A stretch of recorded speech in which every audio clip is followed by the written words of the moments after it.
জিয়ার মুক্তির দাবিতে কাল রাজধানীতে বিএনপির সমাবেশ। ফের জামাতকে নিয়েই আন্দোলনে দলটি। যুগপৎ শরিকদেরও মাঠে আনার চেষ্টা। ভুল পথে বিরোধীরা বলছে আওয়ামী লীগ। মতিউরের পর এবার এনবিআরের প্রথম সচিব মাহমুদ ফয়সালের নামে অঢেল সম্পত্তি, ৭০০-র বেশি অ্যাকাউন্ট, ১৬ কোটি টাকার সম্পদ জব্দের আদেশ। বিদেশে পাচার হয়েছে কিনা তদন্তে দুদক। তিস্তা মহাপরিকল্পনায় ভারতের আগ্রহ শুধুই কালক্ষেপণ, দাবি নদী গবেষকের। চীন ভারত দ্বৈরথে ফের প্রকল্প নিয়ে শঙ্কায় বাসিন্দারা, নিজস্ব অর্থায়নে বাস্তবায়নের তাগিদ। অবশেষে আলোর মুখ দেখছে চট্টগ্রামের নতুন কালুরঘাট সেতু। ৯,৫০০ কোটি টাকা দিচ্ছে দক্ষিণ কোরিয়া। রেল ও সড়ক যোগাযোগে আসবে আমূল পরিবর্তন, এলাকাবাসীর উচ্ছ্বাস।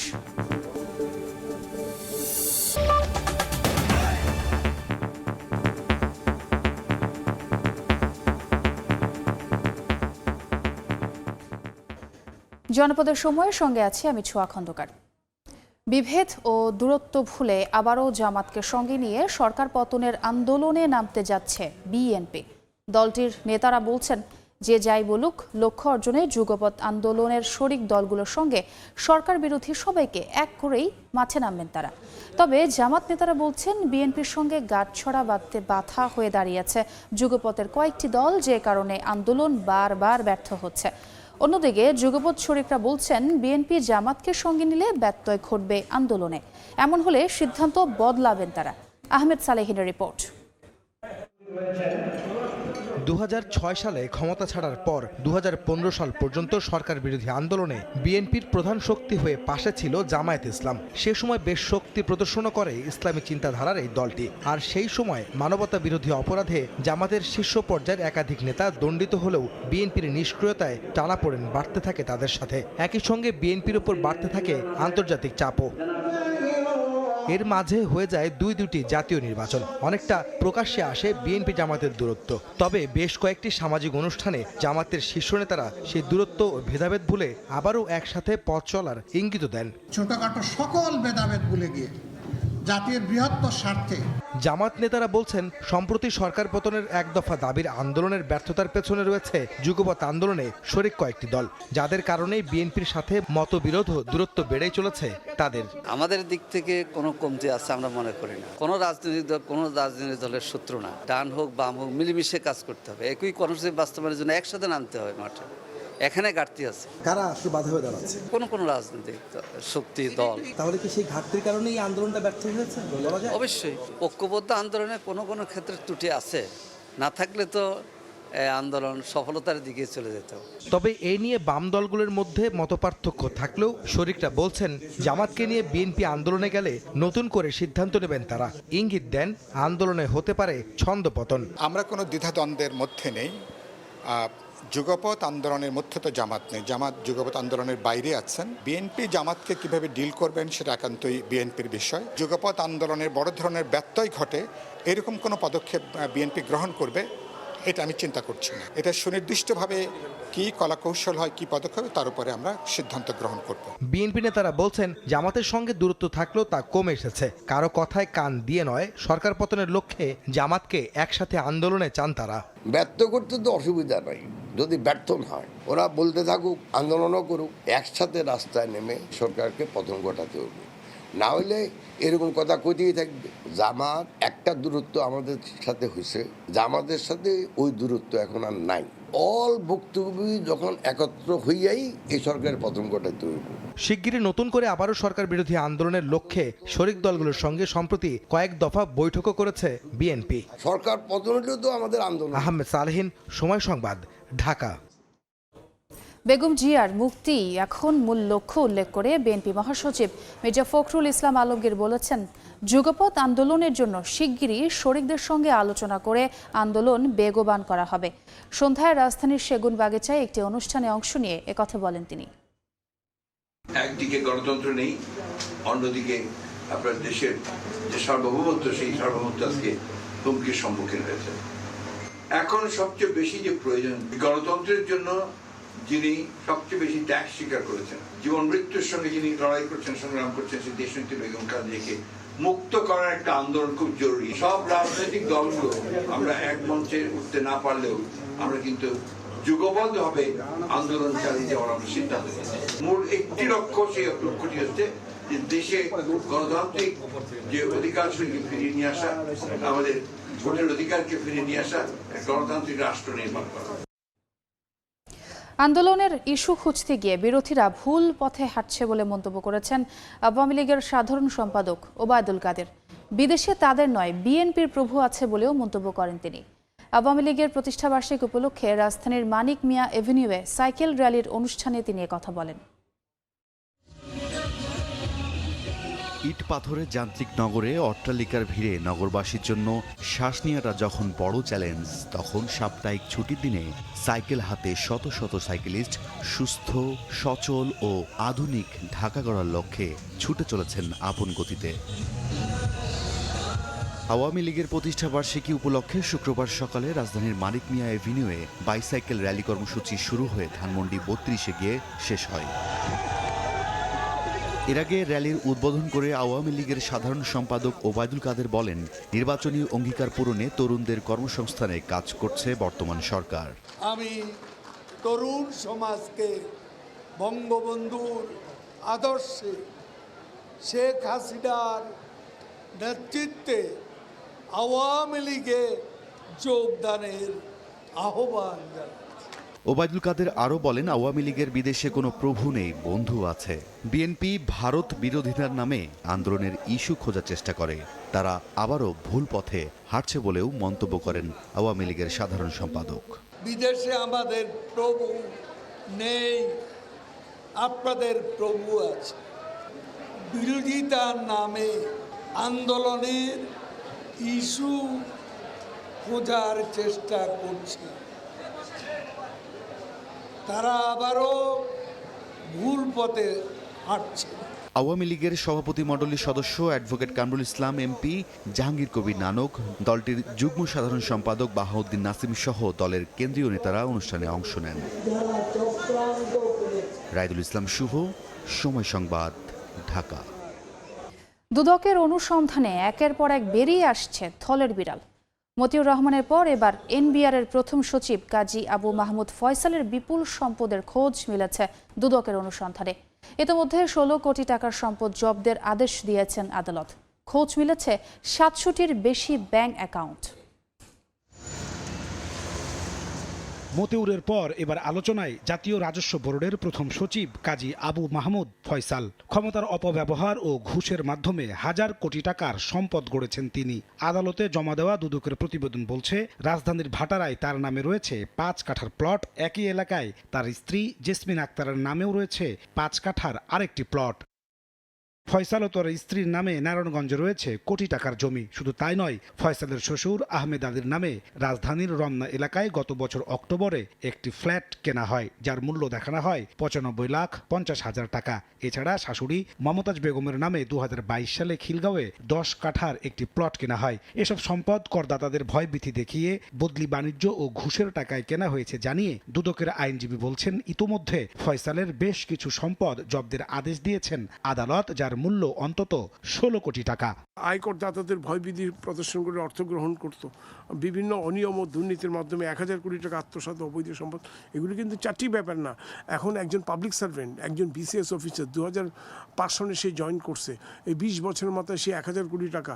এটা তো এটা কি হরিলুটের দেশ? শুধু সম্পত্তি নয়, নগদ অর্থের হিসাবও বেশ লম্বা। ব্যাংকে টাকা জমিয়েছেন আত্মীয় স্বজন সবার নামে। ফয়সাল তার স্ত্রী ও শ্বশুরের নামে 50 লাখ টাকা করে রয়েছে সঞ্চয়পত্র। স্ত্রী, শ্বশুর ও তার স্বজনদের 19টি ব্যাংক ও একটি আর্থিক প্রতিষ্ঠানের হিসাবে জমা রাখা অর্থের পরিমাণ 6,96,50,000 টাকা। দুর্নীতির মাধ্যমে অর্জিত আয়ের উৎস গোপন করার জন্য নিজের নাম সহ আত্মীয় স্বজনের নামে খুলেছেন 700টিরও বেশি হিসেব। দুদকের আইনজীবী বলছেন, এসব টাকা ফয়সাল বিদেশে পাচার করেছেন কিনা তাও খতিয়ে দেখা হচ্ছে। আমরা যে তথ্যপাত্র তাদের কাছে চাবো বিএফআইউর কাছে, বিএফআইউ সেটা বিদেশে পাঠিয়ে দিবে, বিএফআইউ সেটা বিদেশ থেকে যে তথ্যপাত্র পাবে সেটা আমাদেরকে সরবরাহ করবে। তখনই আমরা জানতে পারবো উনি বিদেশে পাঠিয়েছে কি না। এটা হলো যেটা রেকর্ডের ভিত্তিতে, রেকর্ডের বাইরেও অনেক টাকা পাঠায়, অনেক সময় হুন্ডির মাধ্যমে পাঠায়। কাজী আবু মাহমুদ ফয়সাল কর ক্যাডার হিসেবে 2005 সালে সহকারী কমিশনার পদে জাতীয় রাজস্ব বোর্ডে চাকরি শুরু করেন। বর্তমানে তিনি জাতীয় রাজস্ব বোর্ডে লিগ্যাল ও ট্যাক্স বিভাগের প্রথম সচিব। নাজমুস সালেহী, সময় সংবাদ, ঢাকা। তিস্তা মহাপরিকল্পনায় ভারতের আগ্রহ উদ্দেশ্য প্রণোদিত এবং কালক্ষেপণ ছাড়া আর কিছুই না। যারা তিস্তার পানি দিতে নারাজ তারা এই প্রকল্পে কতটা আন্তরিক হবেন প্রশ্ন নদী গবেষকের। চীন ভারত দ্বৈরথে এই প্রকল্প ঝুলে গেলে তৈরি হবে নানা প্রশ্ন। নাজমুল ইসলাম নিশাতের রিপোর্ট। संरक्षण एवं प्रबंधन पर बातचीत के लिए शीघ्र ही एक टेक्निकल टीम बांग्लादेश का दौरा करेगी। তবে একই প্রকল্পে ভারতের কারিগরি দল পাঠানো ও নতুন করে সমীক্ষার প্রস্তাব, বিনিয়োগ এবং একই সাথে পশ্চিমবঙ্গের মুখ্যমন্ত্রী মমতা বন্দ্যোপাধ্যায়ের সরাসরি বিরোধিতা নিয়ে উঠেছে নানা প্রশ্ন। তিস্তায় 14টা হাইডেল পাওয়ার হচ্ছে, তখন চোখে দেখেনি। ফরাক্কানি আবার চুক্তি রিনিউ হচ্ছে, আমাদের জানালো না। এদিকে 27 জুন পররাষ্ট্রমন্ত্রী হাসান মাহমুদ সাংবাদিকদের জানান, তিস্তা যেহেতু ভারত ও বাংলাদেশের যৌথ নদী, সে কারণে ভারত সহযোগিতা করলেই ভালো হয়। তিস্তা যেহেতু দুই দেশের যৌথ নদী, ভারত এবং বাংলাদেশের, সেই ক্ষেত্রে আমরা মনে করি এটি যদি ভারত আমাদেরকে প্রয়োজন অনুযায়ী সহায়তা করে তাহলে সেটি ভালো। তবে গবেষকরা বলছেন, যে দেশ তিস্তার পানি শোষণ করছে দীর্ঘ সময়, তিস্তাকে মেরে ফেলার সব আয়োজন করেছে, তাদের এমন প্রস্তাব শুধুমাত্র সময়ক্ষেপণ। তিস্তার সঙ্গে পানি বন্টন চুক্তি চূড়ান্ত হয়ে আছে, শুধু সই করলে হয়। সে সই না করে নতুন কারিগরি টিম এসে কি দেখতে চায়, কি দেখাতে চায়? তিস্তা কর্তৃপক্ষ গঠন করো, কিন্তু এই প্রকল্প কোনোভাবেই চীন ভারতের দৌরতের জায়গায় নিয়ে যাওয়া যাবে না। এমন পরিস্থিতিতে ভূরাজনৈতিক শক্ত প্রতিকূলতার পাহাড় ডিঙ্গিয়ে সূচিত হবে উত্তর জনপদের মানুষের স্বপ্নযাত্রা, তিস্তা মহাপরিকল্পনা, এমনটাই প্রত্যাশা সংশ্লিষ্টদের। নাজমুল ইসলাম নিশাত, সময় সংবাদ, রংপুর। দীর্ঘ আন্দোলন সংগ্রামের পর অবশেষে আলোর মুখ দেখছে চট্টগ্রামের নতুন কালুরঘাট সেতু। সেতুটি নির্মাণে 9,500 কোটি টাকা অর্থায়ন করছে দক্ষিণ কোরিয়া। এ খবরে উচ্ছ্বসিত এলাকাবাসী। জোড়াতালিতে কোনো রকমে টিকে আছে 23 বছর আগে মেয়াদোত্তীর্ণ ও জরাজীর্ণ 100 বছরের পুরনো কালুরঘাট সেতু। এক অংশ সংস্কার না হতেই ভেঙে পড়ে অপর অংশ। সেতুতে প্রতিনিয়ত ঝুঁকি নিয়ে চলছে কক্সবাজারগামী রেল ও যানবাহন। এটির পাশে আরেকটি নতুন সেতু নির্মাণের দাবিতে আন্দোলন, সংগ্রাম, ক্ষোভ ও মান অভিমান সহ জল ঘোলাটে কম হয়নি। চলাচলকারীদের জন্য মৃত্যুফাতে পরিণত হয়েছে এই সেতু। তবে দীর্ঘদিন পর অবশেষে আলোর মুখ দেখছে নতুন রেলকাম সড়ক কালুরঘাট সেতু। 9,500 কোটি টাকা অর্থায়ন করছে দক্ষিণ কোরিয়ার এক্সিম ব্যাংক। গত বৃহস্পতিবার অর্থমন্ত্রী ও প্রতিমন্ত্রী এবং রেলমন্ত্রীর উপস্থিতিতে চুক্তি স্বাক্ষরিত হয়। দ্রুত সময়ে শুরু হবে নির্মাণ কাজ। এলাকার মানুষ কালুরঘাট সেতু নিয়ে কোনো কথা শুনতে চায় না, তারা এটা বাস্তবায়ন চায়। কোরিয়ান সরকার লোন দিচ্ছে, 8,000 কোটি টাকার মতন তারা দিচ্ছে, 11,500 মধ্যে বাকিগুলা আমাদের সরকার দিচ্ছে। এদিকে দীর্ঘদিন পর নতুন সেতুর অর্থায়নের খবরে উচ্ছ্বসিত বোয়ালখালীবাসী। অতীতের ক্ষোভ ভুলে আশায় বুক বাঁধছেন তারা। মৃত্যুর ঝুঁকি নিয়ে চলাফেরা করতেছে। গত কিছুদিন আগেও একটা ঘটনা ঘটছে। আমাদের বোয়ালখালীর জন্য তো সুখবর, এটা অনেক ভালো। বোয়ালখালীবাসী যদি এই ব্রিজটা হয়, সারা জীবন এই সরকারের প্রতি কৃতজ্ঞ থাকিব আমরা। সেতুটি হলে মাতারবাড়ি গভীর সমুদ্র বন্দরের আমদানি রপ্তানি, চট্টগ্রাম কক্সবাজারের সড়ক ও রেল যোগাযোগ ব্যবস্থায় গুরুত্বপূর্ণ ভূমিকা রাখবে। শিল্প কারখানার পাশাপাশি বাড়বে আশেপাশের জায়গার দাম, বাঁচবে সময়। সিঙ্গেল ব্রিজ আমাদের জন্য অনেক অসুবিধা, আমরা ভারতে পারতেছি না। ব্রিজ করে মনে করেন শর্টকাট, একটু তাড়াতাড়ি যাওয়া যায়। 11,000 কোটি টাকা ব্যয়ে নতুন সেতুটির নির্মাণ কাজ 2030 সালে শেষ হওয়ার কথা রয়েছে। দীর্ঘদিনের খুব মান অভিমানের পর অবশেষে ভাগ্য বদলের পালা বোয়ালখালীবাসীর। কারণ এই সেতুর পাশে আরেকটি নতুন সেতুর জন্য অর্থায়ন করছে দক্ষিণ কোরিয়া। এখন শুধু অপেক্ষা কখন শুরু হবে এটির পাশে আরেকটি নতুন সেতুর কাজ। শফিকুল আলম, সময় সংবাদ, চট্টগ্রাম। জনপদের সময় বন্ধ থাকার 2 মাস পর পটুয়াখালীর কুয়াকাটায় আবারও শুরু হলো বাংলাদেশ সাবমেরিন কেবলস পিএলসির দ্বিতীয় ল্যান্ডিং স্টেশনের কার্যক্রম। বিষয়টি নিশ্চিত করেন প্রতিষ্ঠানের ব্যবস্থাপনা পরিচালক মির্জা কামাল আহমদ। তিনি জানান, গত 20 এপ্রিল সিঙ্গাপুর ও ইন্দোনেশিয়ার সমুদ্র তলদেশে সাবমেরিন কেবল কাটা পড়ায় বন্ধ হয়ে যায় দেশের দ্বিতীয় সাবমেরিন কেবল ল্যান্ডিং স্টেশনের দ্রুত গতির সেবা প্রদান কার্যক্রম। এ সময় কক্সবাজারের কুতুবদিয়ার প্রথম ল্যান্ডিং স্টেশনের মাধ্যমে সেবা চালু রাখা হয়। আগামী কয়েকদিনের মধ্যে স্থানান্তরিত হওয়া সব গ্রাহকদের কুয়াকাটা ল্যান্ডিং স্টেশনের সঙ্গে যুক্ত করা হবে বলেও জানায় বাংলাদেশ সাবমেরিন কেবলস পিএলসি। দেখছেন জনপদের সময়। জমে উঠেছে নওগাঁর আমের হাট। হিমসাগর, ল্যাংড়া, নাগফজলির সঙ্গে বাজারে এসেছে আম্রপলি, বাড়িফোর ও কাটিমন জাতের আম। ভরা মৌসুমে তাই গাছ থেকে নামানো আম হাটে তুলছেন চাষিরা। এবার শুরু থেকে বাড়তি দরে চাষিরা খুশি হলেও আম কিনতে এসে হতাশ ক্রেতা। আড়তগুলো আমে ঠাসা থাকলেও বিক্রিতে প্রভাব পড়েছে বাড়তি দরে। বিক্রেতারা বলছেন, গেলবারের চেয়ে অন্তত কেজিতে 30 টাকা বেশি দরে বিক্রি করতে হচ্ছে তাদের। এ পর্যায়ে শীর্ষ সংবাদগুলো জানিয়ে দিচ্ছি আরেকবার। বেগম জিয়ার মুক্তির দাবিতে কাল রাজধানীতে বিএনপির সমাবেশ। ফের জামাতকে নিয়েই আন্দোলনে দলটি। যুগপৎ শরিকদেরও মাঠে আনার চেষ্টা, ভুল পথে বিরোধীরা, বলছে আওয়ামী লীগ। মতিউরের পর এবার এনবিআর এর প্রথম সচিব মাহমুদ ফয়সালের নামে অঢেল সম্পত্তি, 700-র বেশি অ্যাকাউন্ট, 16 কোটি টাকার সম্পদ জব্দের আদেশ। বিদেশে পাচার হয়েছে কিনা তদন্তে দুদক। এবং তিস্তা মহাপরিকল্পনায় ভারতের আগ্রহ শুধুই কালক্ষেপণ, দাবি নদী গবেষকের। চীন ভারত দ্বৈরথে ফের প্রকল্প নিয়ে শঙ্কায় বাসিন্দারা। নিজস্ব অর্থায়নে বাস্তবায়নের তাগিদ।